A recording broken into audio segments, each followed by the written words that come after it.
Hi guys, welcome back to my channel. Today I'm going to be doing a book review on Deborah Harkness' book Shadow of Night, the second book in the All Souls trilogy.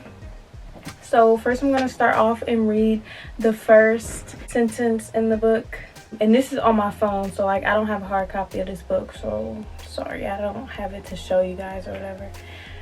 We arrived in an undignified heap of witch and vampire. And honestly, that is a great start to this book review. So first I'm going to go over like just the synopsis and everything. Pre-warning, it's not going to be any like huge spoilers, but there might be light spoilers just from bringing material over from the first book.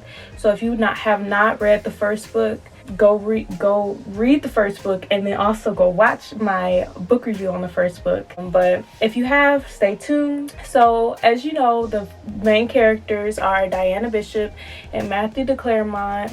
Diana's a witch, Matthew's a vampire, the whole forbidden love and all of that I went over in the last video. So in this book is set in the I don't know how to say it without like stumbling over my words. Elizabethan, I think that's how you say it. I don't know. London, so like in like the 1600s, I think.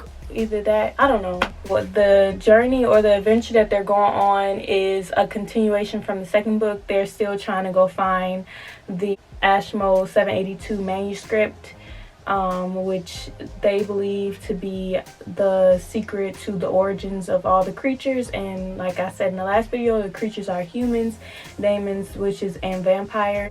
In addition to that, Diana is also, they went back in time in order to find Diana a tutor because they realized that she's like a rare rich or whatever in her time, so they needed someone old and someone that was not connected to the people who are after them in their present time, to teach her how to control her powers and all of that. So that is also why they're in that time, as well as hiding from the people that I mentioned are after them.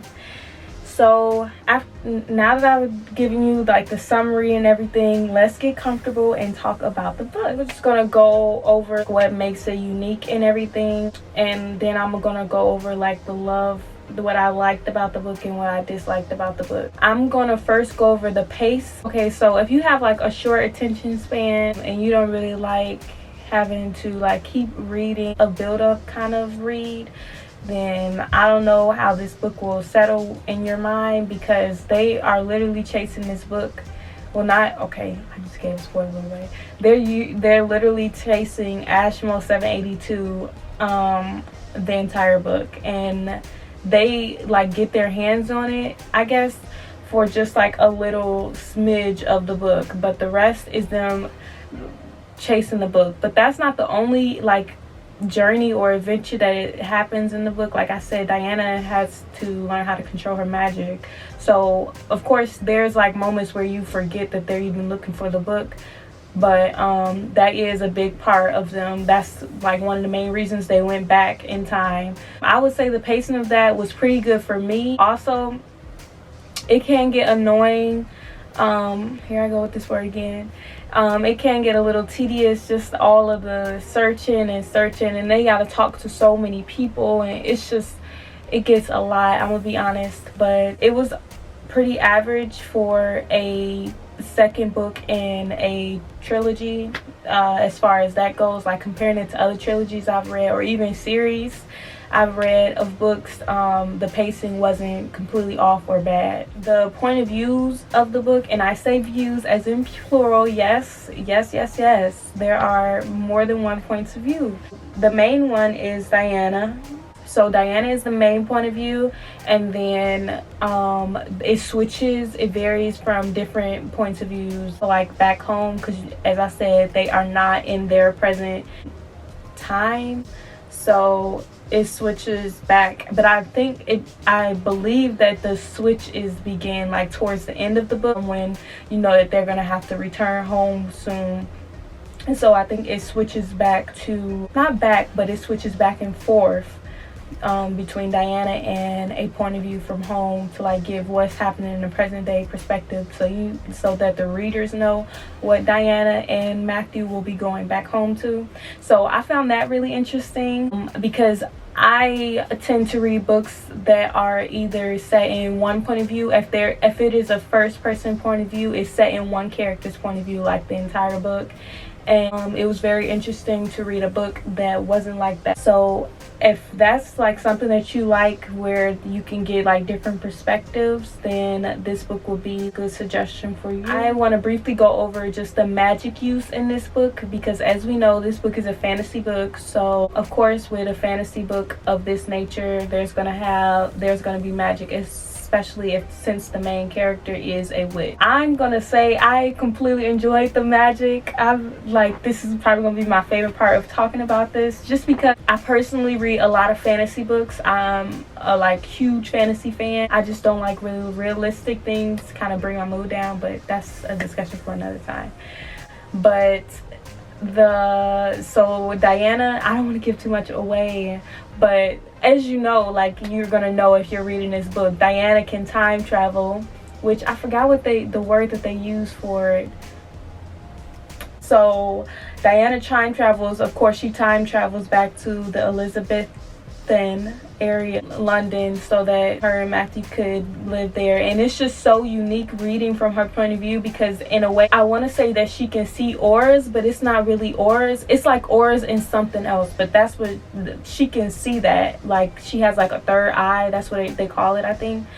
And that just whole thing was interesting, because it was interesting to see like her perception of all the different characters. Because when you read a book in a point of view of just one character, in the main character's point of view, of course you're going to get whatever that main character's perception of the world or of the other characters is.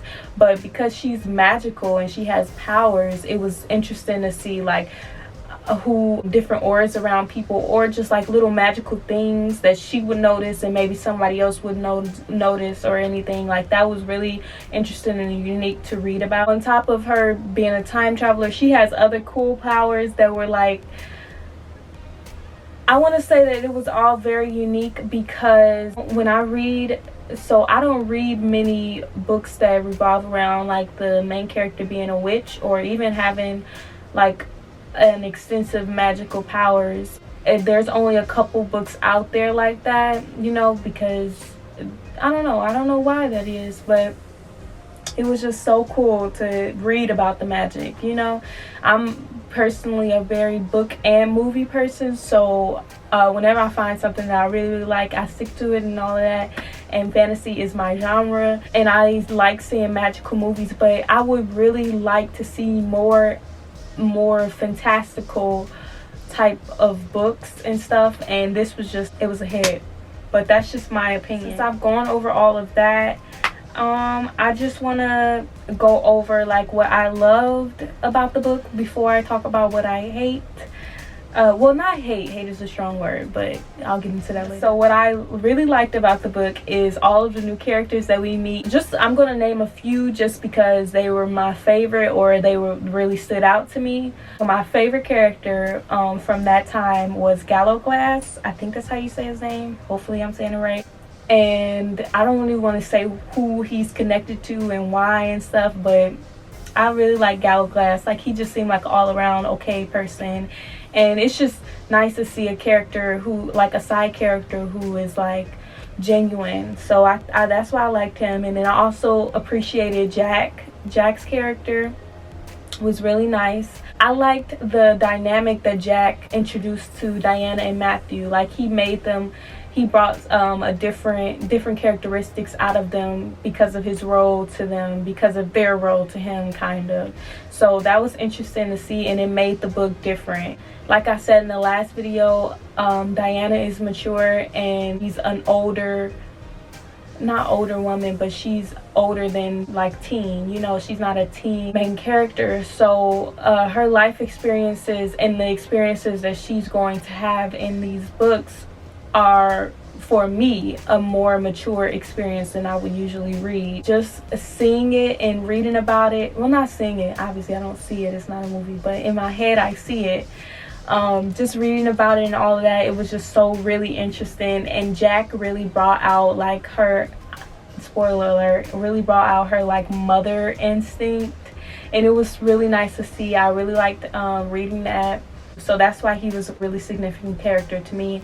And then one more significant characters, because there's a lot of new characters in this book, but I'm just going over a couple because I can't really go into all of them. But another interesting character was Kit, and the reason I found him interesting, okay, so he was slightly annoying and I didn't really like his character at all, but he was interesting because he is historically, he's a real person, and I like that the author brung like some kind of like historical truth to the book, even though I feel like that might irritate some people just because it's history and like putting your own like fantasy or fantasy spin onto like realistic things. That can annoy some people. It was actually really interesting to me. The last book, it made me like Google things and research stuff that I didn't really know about, and I was just like, okay, like this is like an educational thing. So those were some of the characters that I liked or that I found interesting. And like I said before, I really loved Diana's powers. I loved her developing into them.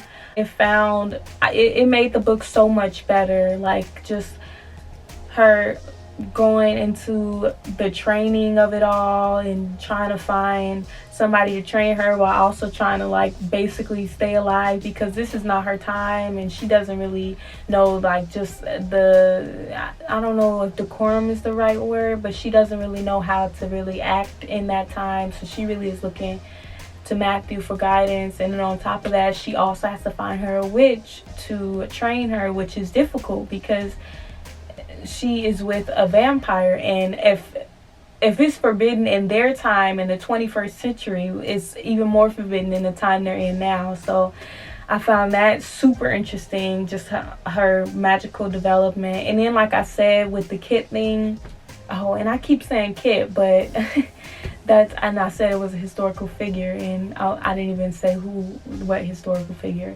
So I think the name of him, Kit, is his nickname, but I think his name is Christopher Harlow, but I could be wrong on the last name. I think I need to fact check that, and if it is, I'll say it in this, I'll edit it. But yeah, so his name is Christopher blah blah blah, whatever the last name is, I'm sorry. But yeah, that was just one historical figure that they mentioned, because they mentioned a couple.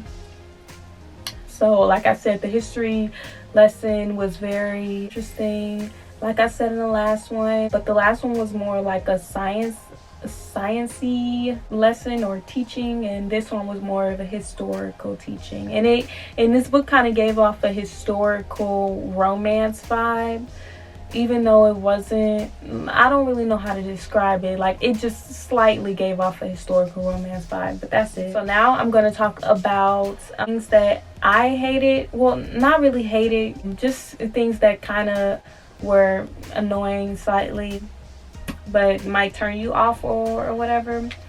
But top one for me was Matthew's like insistence that he was right, or that Diana should always listen to him, or just his like dominance. And I know, like, reading it, if you've read it or you will read it, you'll figure it out that like that's just his way because he's a vampire and stuff. But I don't know, it just was a little bit it was just like, okay bro, we get it, like we get it, chill. So that was just a little bit annoying to me. And then this is gonna sound like hypocritical or like I'm taking it back, but just she had like this little invincibility trip for a minute. I wouldn't say invincibility, like that's a pretty strong word, but she just had this, like, I don't know, I feel like in her mind, like she just didn't really like click in her head, like, girl, you're not completely safe in this era, in like this time and stuff, like you really need to listen to Matthew. And I literally just said that he always wanted her to listen to him, and sometimes it was annoying, but some of the times I will grudgingly say most of the time Matthew was right, and that she really did need to listen to him. And sometimes she would just not listen. Like, girl, do you want to die? That's what it felt like. But overall, I think that if I had to give this book a rating, I would say that maybe it was an 8 out of 10. I wouldn't say 9 or 10, just because like it could improve on some things, and then I wouldn't go lower than 8 just because. Oh snaps, my camera's about to die, so I'm going to close this video out before my camera dies. So I hope you enjoyed this video. If you have any questions on the book, feel free to put them in the comments and I'll make sure that I reply. I hope you enjoyed this video, and let me hurry up and find the end of the book. Oh gosh, the last line is, yes, Shakespeare mused. He definitely used that one day. So I hope you guys enjoyed this video. Make sure you like, comment, and subscribe. And if you want more content like this, make sure you tell me in the comment section. And I hope everyone has a great day, night, morning, whatever. But bye.